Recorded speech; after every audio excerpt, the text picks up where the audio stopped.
1970 के बाद जापान जहां एक तरफ साइंस और टेक्नोलॉजी के शिखर पर पहुंच रहा था, वहीं दूसरी तरफ जापान और जापान में रहने वाले लोग एक अलग ही खौफ और डर के माहौल में ज़िंदगी बिता रहे थे।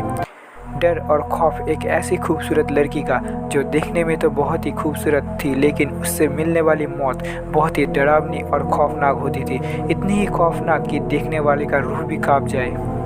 जी हाँ, इस हॉरर मिस्ट्रीज़ के पहले पार्ट में आज हम बात करेंगे जापान तथा इस पूरे दुनिया का खौफ कुचिसाकी ओना के बारे में, जिसको बहुत सारे लोग स्लिथ माउथेड ओमेन के नाम से भी जानते हैं।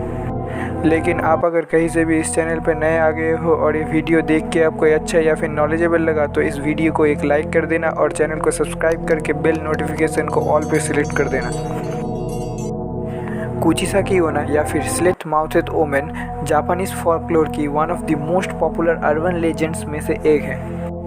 डेटाबेस के अनुसार 1970 से 80 के दशक में जापान में एक खूबसूरत लड़की हाथ में एक धारदार कैंची लेके मुंह पे सर्जिकल मास्क पहन के जापान के सुनसान गलियों में घुमा करती थी।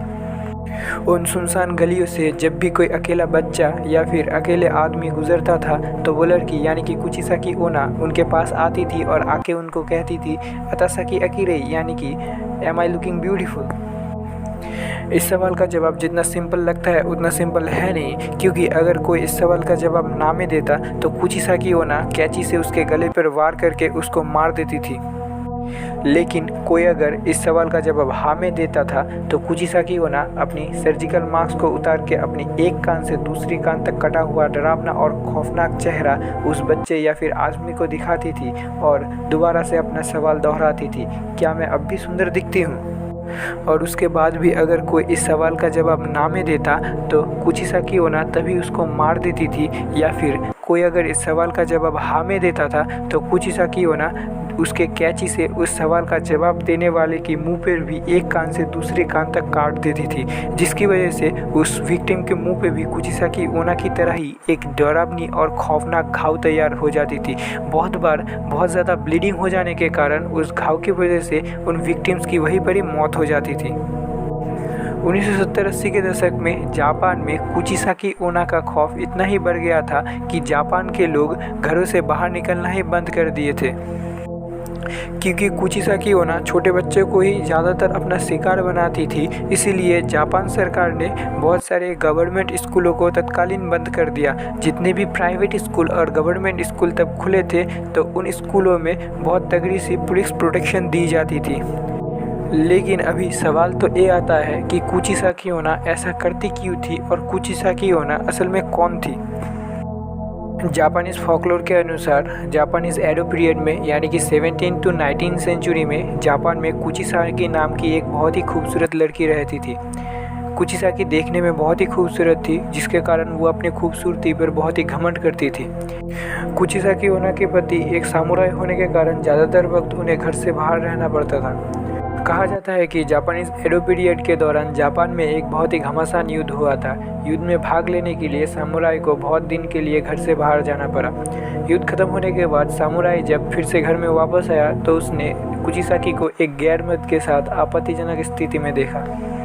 ये देखने के बाद वो सामुराई बहुत ही गुस्से में आ गया और अपने तलवार से कुचिसाकी के मुंह पे वार किया, जिसकी वजह से कुचिसाकी का मुंह एक कान से लेकर और एक कान तक कट गया और उसके मुंह पे एक खतरनाक और अजीब सी स्माइल का घाव बन गया। इसके बाद सामुराई ने कुचिसाकी की तरफ देखा और उसको बोला कि तुम्हें तो अपनी खूबसूरती में बहुत ही घमंड था ना, तो अब जाओ बाहर जाके लोगों को पूछो कि तुम अभी भी सुंदर दिखती हो या फिर नहीं।